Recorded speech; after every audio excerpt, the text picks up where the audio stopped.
Thanks for staying tuned. The crisis between farmers and herdsmen in Benue State has now resulted in a face-off between the Benue State government and the Nigerian police force. The state government is accusing the Inspector General of the Police, Ibrahim Idris, of not being able to carry out his duties diligently and insists he should resign. But the force public relations officer, Moshood Jimo, rejected the position and called Governor Samuel Otom a drowning man. Both of them were guests on our breakfast program, Sunrise Daily. Not just a matter of incompetence or ethnic agenda.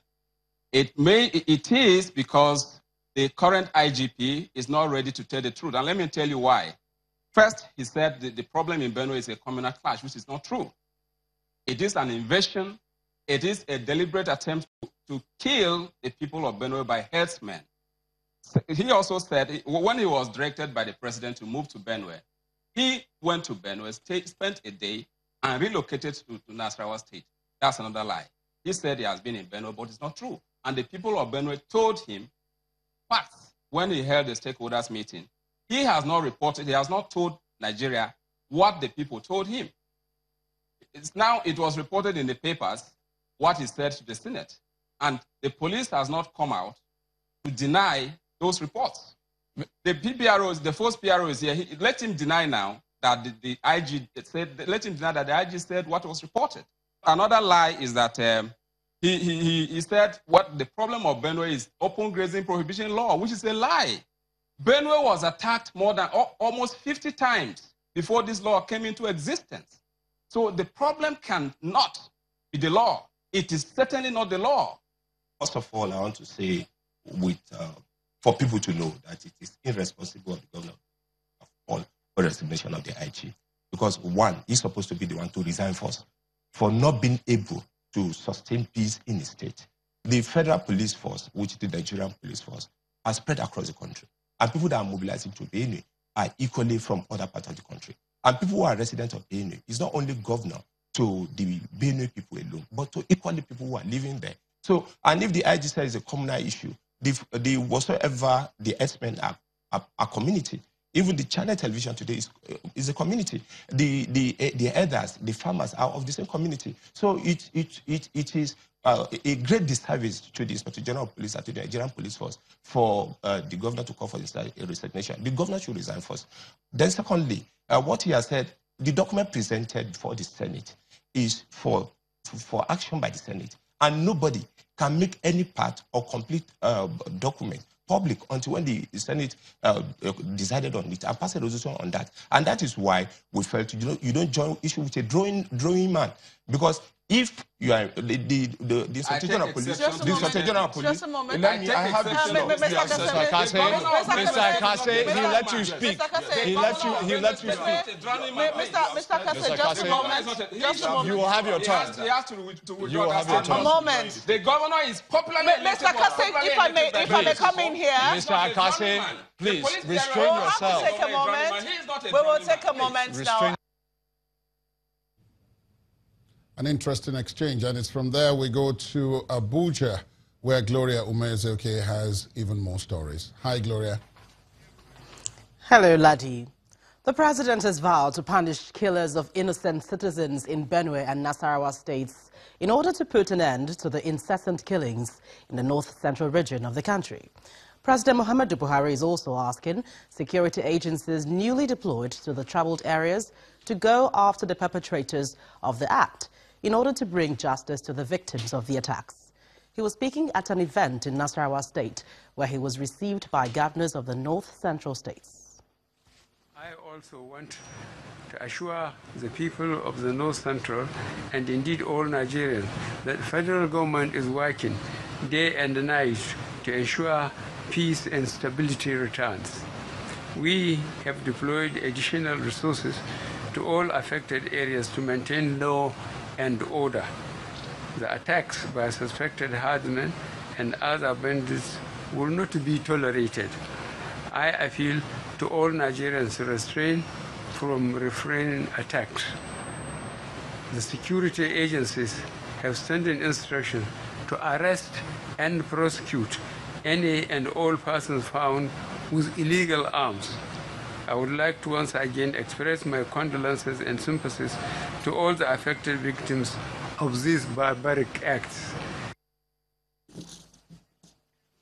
Well, President Buhari is withholding assent to 3 bills passed by the National Assembly over issues of inconsistency and conflict with the Constitution.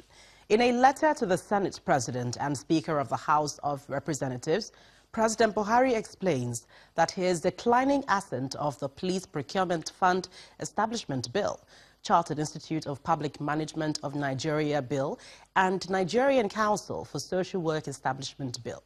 The President explains that he declined assent on the Police Procurement Fund Establishment Bill because of a lack of clarity regarding the disbursement of funds, as well as constitutional issues regarding the powers of the National Assembly to appropriate funds allocated to state and local governments, which conflicts with Sections 80 and 82 and 120 and 122 of the 1999 Constitution. The federal government is to pay special attention to some key sectors of the economy as it continues to implement its economic recovery and growth plan. The Vice President, Professor Yemi Osinbajo, explains that the focus on the new sectors is born out of the desire to drive new investments into the economy. The core group will also be paying close attention to agriculture, transportation, manufacture, and processing, as well as the power and gas sectors. Some specific areas where we are going to conduct these laboratories. The areas of agriculture and transport being one group, manufacturing and processing being another, power and gas being another group. Now, so these laboratories are meant to bring together in the private sector and public sector participants, potential investors, to think through the implementation of these specific areas of focus. So we'll have the private sector in the room. We have investors in the room.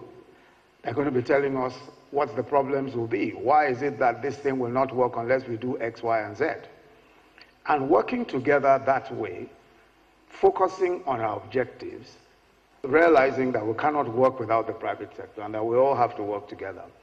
We believe that we will be able to achieve the very specific objectives that have been set out for us, and these are the groups, the specific areas that we've mentioned, manufacturing, processing, oil and power and gas, and agriculture and transportation. That's it from the nation's capital. It's back to you, Ladi. Thank you very much, Gloria. The suspended Executive Secretary of the National Health Insurance Scheme, Usman Yusuf, has been reinstated by President Muhammadu Buhari. This letter of reinstatement was sent to the Minister of Health, Professor Isaac Adewale, who suspended Mr. Yusuf in June 2017 following allegations of gross misconduct. A panel commissioned by the minister after Mr. Yusuf's suspension later found him culpable of infractions that ranged from nepotism to theft of public funds. The House of Representatives had earlier demanded Mr. Yusuf's reinstatement shortly after he was suspended, saying the minister was wrong and absolved the NHIS boss of any wrongdoing. Another batch of young engineers who were sponsored for overseas training by Dangote Oil Refinery Company have returned to the country after several months. So far, more than 150 graduate engineers from different universities have been in part of the training abroad to equip them with hands-on skills to work at the Dangote refinery. According to the company's management, over 900 engineers will benefit from the training, which started in 2015 and is fully funded by the Dangote Oil Refinery Company. Dangote Oil Refinery Company appears poised to getting the facility ready within stipulated time, following the massive deployment of machine and human capacity at the massive work yard. These young engineers from different Nigerian universities have just returned from overseas training fully paid by Dangote. Activity and profitability, which is the primary aim. These lads will be working here at the refinery when it comes on, and so their training abroad happened at the best refineries for hands-on knowledge transfer. They go through a core engineering, which is for 2 months, classroom. Thereafter, they move to refinery, an operating refinery wherein they take over and they take them through their refinery configuration unit, safety, operating procedures, various aspects. 20% of the time they spend, and then 80% they spend on operations. While in India, the learning included cracking catalyst, continuous regeneration, crude distillation, furnace management, refinery culture, operations, safety, process optimization in FCC, and many more technology-driven advancements. In a refinery, for you to be able to make money, at least each of your product must be at least the price of your crude oil. So the bottom products are normally low value products. So what is FCC does, it cracks those products and make it into what? Valuable products. You can spend billions and billions of dollars, and if you don't prepare people to operate the plant and maintain them, you just put your money down the drain. For my unit, continuous catalytic reforming, the focus is to produce high-quality Euro 5 gasoline, the commonly called petrol. So petrol is produced in different parts of the refinery, but in CCR, we increase the octane number of the petrol, which gives it a high anti-knocking property for vehicles. So in the refinery, I, as a continuous catalytic reformer trainee, will be managing processes in the continuous catalytic reforming units and other units similar to that as well to produce high-quality Euro 5 gasoline.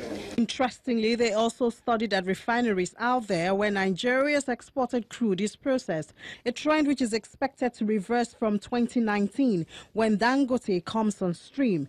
These young engineers will be part of that history. And from there, we move on to tonight's business news. Here's Imana Amawe.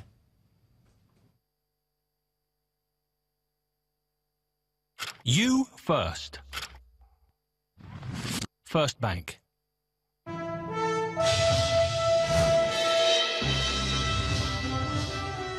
Thank you for staying with us. Welcome to Business News. The production of Kwaibo crude, Nigeria's largest oil grade, has dropped to its lowest level since 2010. According to the Department of Petroleum Resources 2016 Oil and Gas Annual Report, the crude grade output fell by about 41%, from 135 million barrels in 2010 to 79 million barrels in 2016, following a series of attacks on oil infrastructure by militants in the Niger Delta.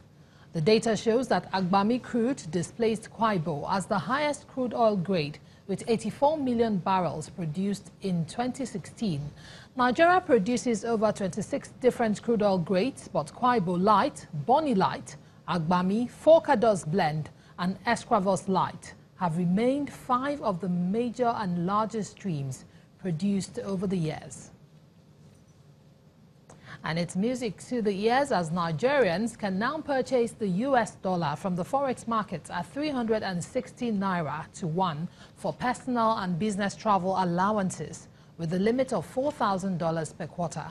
The resolve was reached today by the CBN's Bankers Committee at the first meeting of its members in Lagos. The committee, among other resolutions, agreed to ban defaulters of foreign exchange repatriation. There are plans to team up with the federal government on the realization of its economic growth and recovery plans. And the NSE All-Share Index drops further below the 44,000 level at the close of today's trading session as investors continue to reap from previous gains recorded across various sectors of the market. Let's join Tosi Additional for details.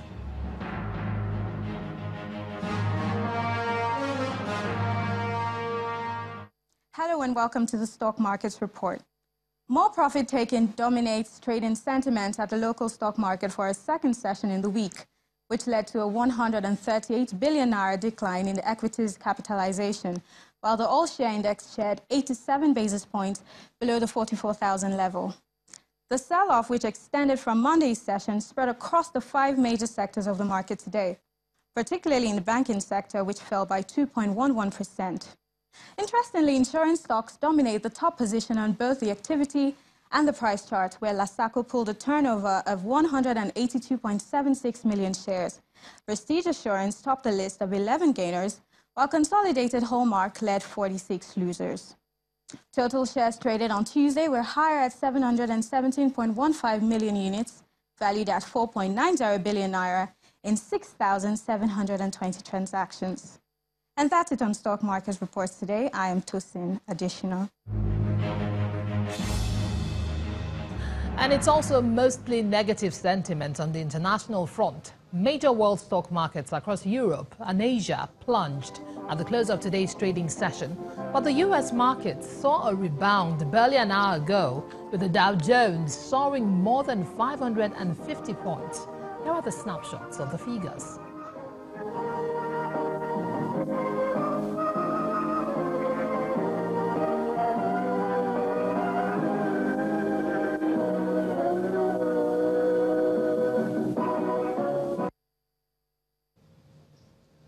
That's Business News Tonight. Thank you for watching. I'm Imana Amawe. It's back to Ladi.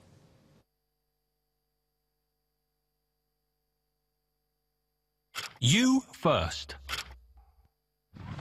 First Bank. Thanks, Imana. Still ahead on the news at 10, African champions Nigeria drawn with Australia, Turkey and Argentina in Group B of the FIBA Women's World Cup. That's on the sports news. Please stay on with us.